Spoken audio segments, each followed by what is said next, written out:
생활 속 법률 히어로 이승우 변호사의 사건 파일.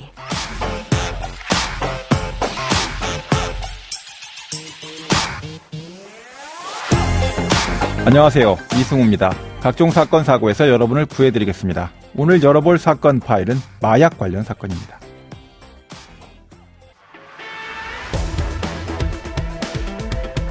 전남 순천경찰서는 외국에서 밀반입한 마약류를 판매한 혐의로 판매 총책 27살 A씨와 판매책 30살 B씨를 구속했습니다.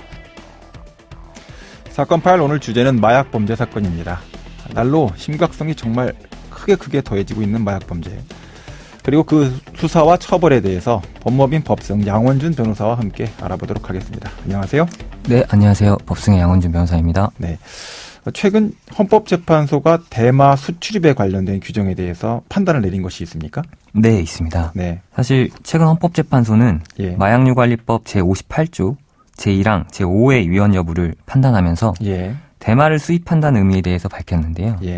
우리 관세법도 수입을 반드시 구입해서 반입할 것을 조건으로 명시하고 있지 않기 때문에 소지하게 된 경위와 관계없이 국외로부터 대마를 반입하게 되면 대마를 수입한다고 보고 있습니다.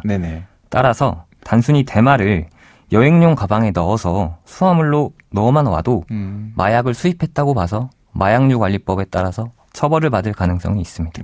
일반적으로 마약류관리법 위반죄의 경우에는 보통 사람들이 생각하는 것과는 달리 투약보다는 수입의 점을 훨씬 더 엄하게 처벌하고 있습니다. 그 이유는 마약을 수입하게 되면은 재확산 가능성이나 유통 가능성 때문인데요. 이와 같은 헌법재판소의 판단은 수입행위에 대한 처벌의 필요성이 마약류 반입 경위나 동기, 마약류의 직접 구매 여부 등에 따라 달라진다고 볼 수 없다는 기존의 사법부의 관점을 재확인시켜줬다는 점에서도 큰 의미가 있습니다. 우리나라에서 이제 마약에 관련된 기사, 뉴스 이게 아주 굉장히 많이 나오고 있잖아요. 어떤 방식으로 이제 마약이 현재 확산되고 있습니까? 최근 코로나19 확산으로 인해서 국가 간 이동의 제약, 항공편 중단 등으로 사실 마약류 국내 밀반입 여건이 나빠진 것은 맞습니다. 다만 오히려 그 수법은 더 다변화되고 있는데요. 특히 비대면 거래 수단인 SNS나 인터넷 등을 통한 마약 사범은 지난해 3월에서 5월에 비해서 31.6%나 증가했고 기존 마약 밀수출국으로 알려진 동남아나 중남미 외에도 북미, 유럽에서 들어오는 양도 증가하고 있다고 합니다. 이렇게 밀수입한 마약들은 개인적으로 사용되기도 하고 국내 판매업자가 사들이기도 하는데요. 최근 마약 매매상들은 거래를 하기 위한 대화 수단으로 텔레그램을 많이 이용하고 있습니다. 예전에는 그 수사기관의 추적을 피하고 증거를 남기지 않기 위해서 현금을 많이 사용했었는데요. 요즘은 그 암호화폐를 이용한 거래가 증가하고 있는 추세입니다. 보통 이렇게 암호화폐를 이용해서 결제가 이루어지고 나면 특정 장소에 마약을 놓고 오는 던지기 수법을 통해서 구매자들에게 마약이 전달되고 있기도 합니다. 던지기라는 게 이제 특정 장소를 지정해놓고 거기다 물건만 던져놓고 온다 이런 뜻인가요? 예, 맞습니다. 그러니까 결국에는 최근 이러한 마약 매매는 구매부터 결제, 인수까지 모두 비대면 방식으로 이루어지고 있습니다. 특히 수입 예정과 관련해서도 마약류의 종류, 수량, 가액에 따라서 특정 범죄 가중처벌 등에 관한 법률이 적용이 되면 형이 매우 높아지고 있고 이렇게 수량 및 가액을 인식하였는지 여부에 따라서 이 특가법이 적용된지 여부가 결정이 되는데요. 대마 같은 경우에도 이를 합법화한 국가가 많아지면서 불법인 줄 모르고 이를 수입하였다가 적발돼서 처벌되는 경우도 많아지고 있습니다. 그럼 변호사님, 오늘 가져오신 사건은 어떤 내용입니까? 네, 오늘은 두 가지 사례에 대해서 좀 설명을 드리려고 하는데요. A씨라는 분은 베트남에서 취업비자로 한국을 방문하였다가 체류기간이 만료된 불법 체류자였습니다. 베트남에서는 딩자오라고 불리는 합성 대마의 경우에는 한국과는 다르게 합법적으로 거래가 되고 있는데요. 딩자오는 합법적입니까? 이 피고인은 한국에서 체류 당시에 베트남에서 거주하는 사람으로부터 위 합성 대마인 딩자오를 수입하였습니다. 이후에 세관에 의해서 공항에서 적발이 됐고 수사 및 재판을 구속 상태에서 받게 됐습니다. A씨는 수사기관에서부터 위 합성 대마가 불법인지 몰랐다는 취지로 계속해서 주장을 했는데요. 예. 다만 재판부는 국내로 수입하는 합성 대마를 포장하여 은닉하는 방법이나 숨겼다. 예. 합성 대마를 수입하고 판매했을 때 그 가격, 그다음 피고인이 마약류 관련 텔레그램 대화방에서 대화를 나누었던 내역 등을 종합적으로 고려를 해서 피고인이 위 딩자오를 수입했다고 하더라도 불법적인 마약류임을 충분히 알고 있었다고 봐서 유죄를 선고하였었습니다. 반면 B씨 역시 외국에 있는 밀 수출업자로부터 마약류가 담겨져 있는 상자를 수령해서 이를 다른 사람에게 전달하여 마약류를 수입했다는 혐의로 재판을 받게 됐습니다. 네네. B씨는 재판 당시에 마약인 줄은 어느 정도 인식했지만 그 종류나 수량, 가액은 몰랐다는 취지로 주장을 했었는데요.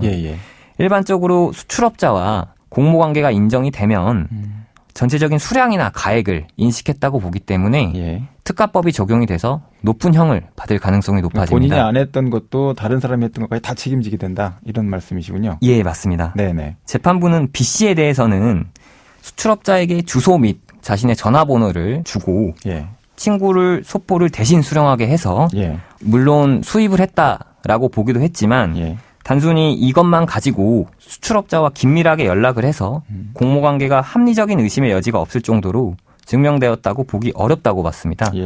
즉 B씨 같은 경우에는 단순히 전달하는 방식으로만 수입을 했다라고 본 건데요. 또한 B씨는 사실 소포를 일시적으로 소지하긴 했었지만 곧바로 긴급 체포가 됐었기 때문에 안에 든 마약의 수량을 특정해서 가늠할 여유도 없었습니다. B씨는 이와 같은 점을 근거로 해서 특정범죄 가중처벌 등에 관한 법률 위반죄에 대해서는 무죄를 선고를 받고요. 다만 일반 마약류 관리법 위반죄만 적용돼서 처벌을 받았습니다.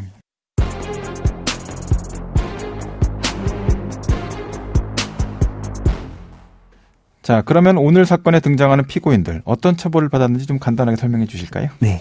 특정범죄 가중처벌 등에 관한 법률 제11조 2항은 마약이나 향정신성 의약품에 대해서 소지하거나 소유하거나 사용하거나 수입하거나 제조 등을 했을 경우에 그 마약의 가액에 따라서 처벌을 달리하고 있는데요.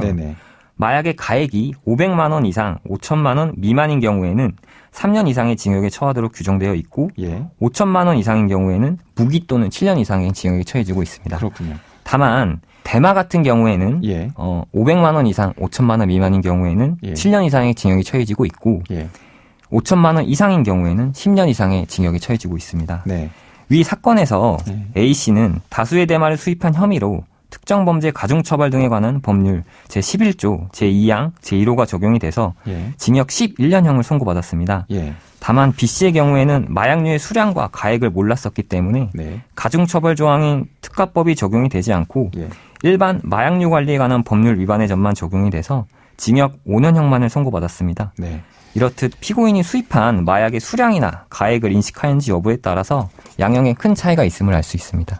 자, 그러면 오늘 사건에 담긴 법적 포인트를 한 줄로 정리하고 다시 돌아오도록 하겠습니다.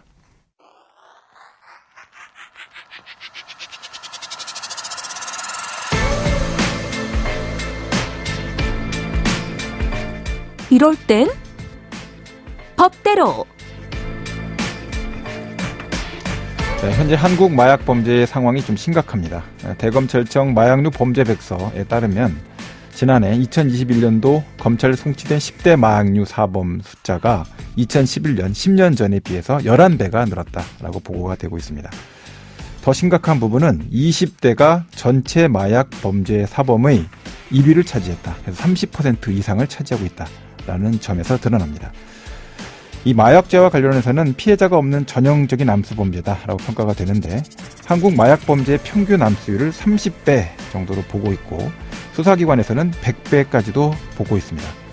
청소년과 청년들을 중심으로 빠르게 퍼져나가고 있는 마약으로부터 우리 자녀와 미래를 지키기 위해서 과감한 법 집행이 불가피한 상태에 있습니다. 자, 오늘 마약범죄 사건 다뤄보고 있는데요. 마약이 증거를 남기지 않는 텔레그램 또는 암호화폐로 거래되고 있는데 이거 추적이 불가능한 것입니까?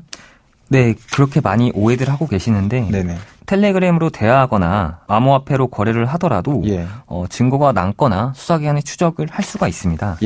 청소년에 대한 마약 범죄에 관해서는 수사협조의 필요성이 있음을 인지하고 있기 때문에 서버에 남아있는 대화 내역이 추후 수사기관에 제공될 개연성이 있는 것 같습니다. 네, 지금까지 양원준 변호사와 함께했습니다. 오늘 말씀 고맙습니다. 네, 감사합니다. 생활 속 법률 히어로 이승우 변호사였습니다. 내일도 사건에서 여러분들을 구해드릴 사건 파일 함께 알겠습니다.